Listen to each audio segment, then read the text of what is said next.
This is Radio Health Journal. I'm Reed Pence. This week, teenage rites of passage. They're not what they used to be. By spring of their senior year in high school, so 18 or 17 years old, teens are now less likely to have their driver's license or work at a paid job or have sex or go out on dates or drink alcohol.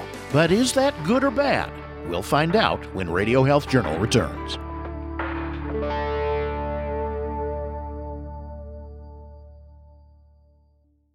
I'm Nancy Benson, host of Radio Health Journal. If you enjoy Radio Health Journal, you'll also like our sister show. Here's a preview of what they're covering on Viewpoints this week. This is Sean Waldron, production director for Viewpoints. I'm usually behind the board instead of behind the mic, but this week I'm here to give you a preview of what's coming up next on Viewpoints. The two segments are polar opposites, but fascinating in different ways. Up first, a show about domestic violence, which is more prevalent than you may realize. The Center for Disease Control cites that 1 in 3 females and 1 in 4 males will be the victim of some type of physical aggression by an intimate partner over their lifetime. That was Dr. Shannon Carl from Nova Southeastern University. Dr. Jay Richards, a forensic psychologist and author of the novel Silhouette of Virtue, also joins the show. We change gears in segment 2, where former Jeopardy champ Ken Jennings talks about the evolution of comedy in society. It's going to be hard to imagine nowadays, but ads did not used to be funny. Like, ad agencies were terrified of humor because they thought that audiences would remember the punchline but forget the product. Jennings also talks about the impact of comedy on politics and the role social media has played in spreading comedy to areas of society where it has not lived in the past. Listen to those great shows this week on your favorite radio station, or you can listen anytime on our website or by subscribing on iTunes, Stitcher, or wherever you listen to podcasts.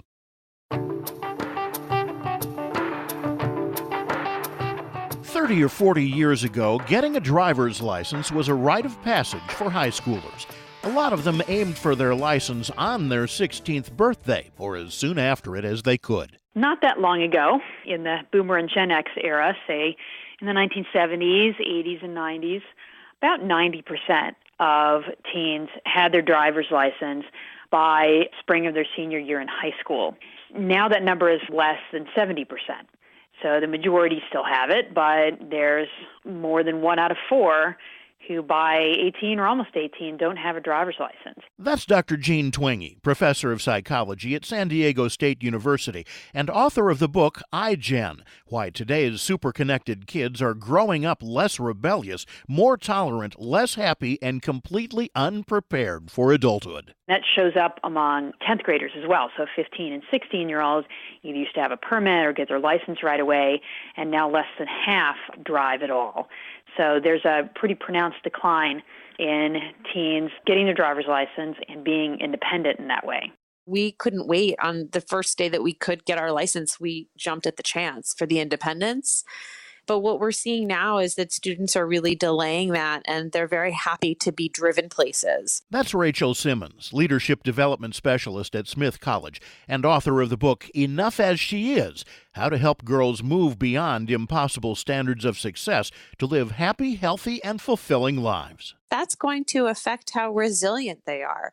Because one of the things about, for example, having a driver's license is that you have to deal with situations by yourself without a parent being around.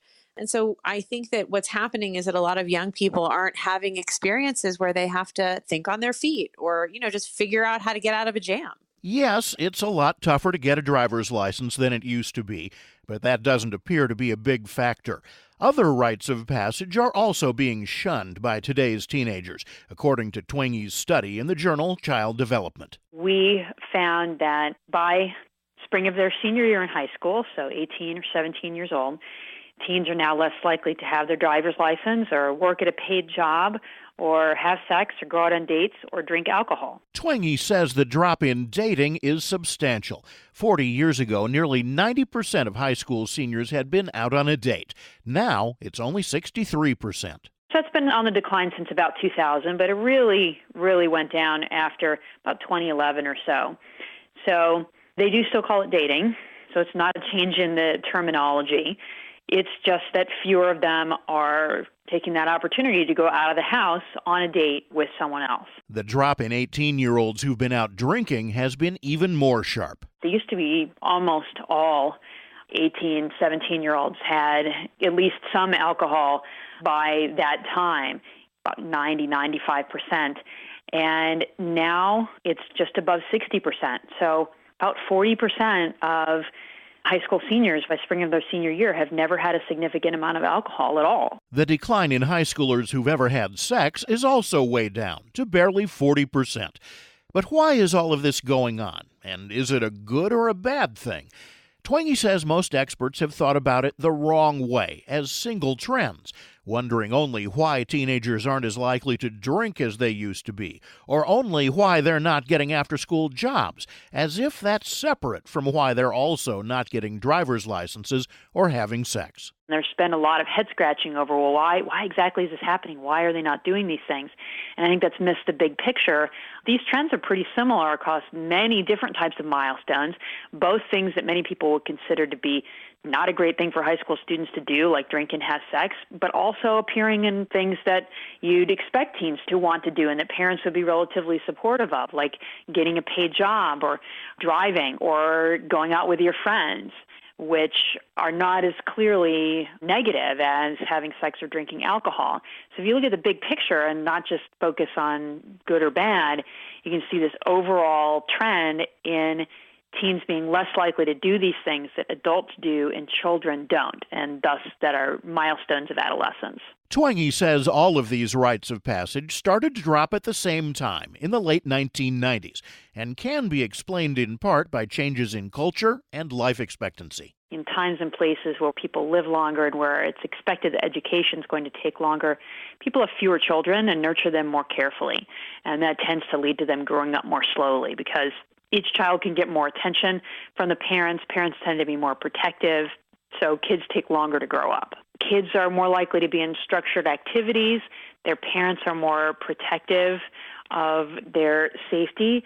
And there's actual data on this. The kids are less likely to walk to school by themselves compared to previous decades. So we have the whole developmental trajectory has slowed down, that kids grow up more slowly, teens grow up more slowly, and then when they get to be young adults, they're more likely to postpone settling into a permanent career, getting married, having children. So everything is slowed down by 4 or 5 years. And if parents are obsessed with their child's safety, you can bet that the kids who've grown up as the subject of it will incorporate it into their own lives. Today's teens, for example, are much less likely to binge drink. They also are aware it's not safe. But previous generations of teens, more of them would binge drink than thought it was safe, because that's what teenage thinking at least used to be like, of let's live on the edge, let's take some risks. But that's not true for iGen. The number who binge drink has actually dropped below the percentage who think it's safe.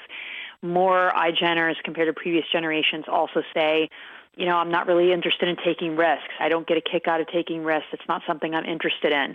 So they're very, very interested in safety in a way that most people don't usually associate with teens, but that's iGen. Another factor is the rise of the smartphone and social media. Twangy says they make it seem a lot less necessary for teens to get out of the house. Many of these adult activities happen to overlap with things that people do out of the house, whether that's dating or going out or driving. Teens are less likely to do those things, partially because for them, the party is on Snapchat. But Simmons says that's far from an indictment of social media. We have done a great disservice to the youth in this country by, as educators, acting like social media is this terrible thing that's ruining society and ruining social skills and ruining civilized discourse. While there's no question that social media has introduced some toxic elements into kids' lives, there are so many more factors that are causing young people's stress and young people's decline in their resilience. And the research does not show that just by using social media, these guys are unhappy or lonely or whatever. It's about how you use it. Simmons says it's true that the way teenagers spend their time has changed.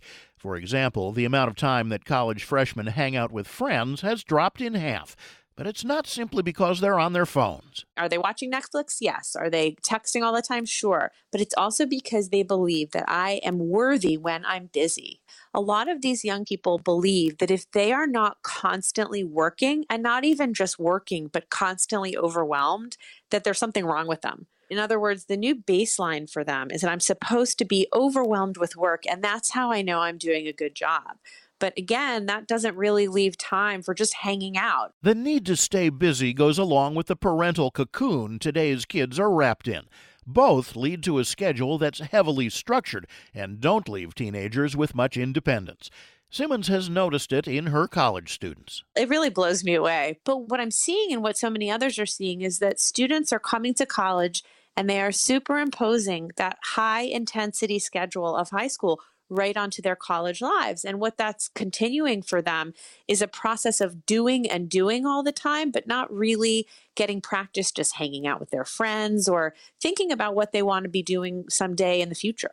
And that's, I think, the problem with constant busyness is it's depriving young people of the opportunity to forge informal connections with each other and to deal with unexpected and sometimes also wonderful experiences that come when you don't always have a plan. So yes, there are benefits for teens to grow up a little slower, especially with sex and alcohol. But there's also a downside. The delay in engaging in adult activities is exactly that, a delay. Young adults eventually get around to most of them, but Twingy says they may be unprepared when they do. They arrive at college and in first jobs just without as much experience with independence, without as much experience making their own decisions. And that can be a very difficult adjustment, especially if they're having those experiences with independence and making their own decisions, and even decisions around sex and alcohol when they're away from home for the first time. So there's some evidence to suggest that people who go kind of from 0 to 60 with alcohol use have a harder time of it and are more likely to run into problems with alcohol. And that's what's happening with a lot of teens these days when they go from high school to college. Parents' natural drive to protect kids may inadvertently, that is, they're not trying to do this, but it happens anyway, be creating a protected set of experiences where, to put it in very basic language, children are not becoming streetwise. Dr. Dan Siegel is a clinical professor of psychiatry at the UCLA School of Medicine, executive director of the Mindside Institute, and author of books including Brainstorm, The Power and Purpose of the Teenage Brain. What I've seen with a number of individuals, both in my personal life and in my professional life as a child and adolescent psychiatrist, is that the freedom of being away from home now and the lack of exposure to alcohol leads them to go wild with binge drinking, and they can almost drink themselves to oblivion because they've never learned in the setting of living at home that actually getting drunk feels horrible. The feeling afterwards is terrible, and actually, for some people, it can lead to hospitalization, and they don't learn that in the setting of the support of parents with whom they're able to communicate. Siegel says if the culture doesn't expect adolescents to rise to responsibility, they won't. Twingy agrees that parents need to have open communication about things that are difficult and that parents may wish their kids have nothing to do with. We need to make sure that teens have enough experience making their own decisions and with independence. So when they do leave the nest and they do go off to college, they have at least some experience with that. So what I tell parents is, I know you want to keep them at home, but and I'm not suggesting they go out and start drinking. However, maybe they should get their driver's license and go out with their friends more, or maybe even have a job and then get some of that experience before they go to college. Twingy says all of us need to get past thinking about whether these trends are a good thing or a bad thing. The big picture is that a generation is arriving that's growing up years slower than those that have preceded it. But the clock won't stop completely. Young adults can't be sheltered forever. I'm Reed Pence.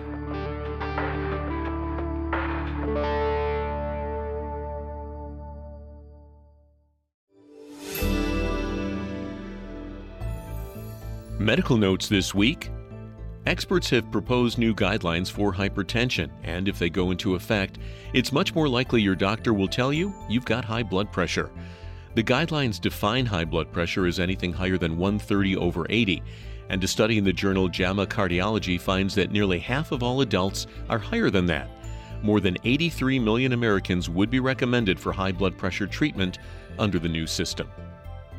In youth league and high school baseball, most pitchers also play another position when they're not on the mound. But a study in the Journal of Athletic Training argues that it shouldn't be catcher. The study finds that pitchers who also play catcher are nearly 3 times more likely to get hurt than pitchers who play any other position on the field. Among position players, catchers throw the ball more than anyone else, and throwing adds up to far more arm injuries. And finally, if you want to have a good business meeting, serve coffee. A study in the Journal of Psychopharmacology shows that small groups who have coffee together before a meeting rate their own performance and the results of the discussion more highly than those who did not have coffee. Apparently, caffeine gets the credit. Rerunning the experiment with decaf didn't provide the same results. And that's Medical Notes this week. More in a moment. Thank you for listening to Radio Health Journal, a production of MediaTrax Communications. If you enjoyed this week's show, please leave a review on iTunes or share it with a friend. You can find more Radio Health Journal stories about health, science, and technology on iTunes, Stitcher, and at radiohealthjournal.net.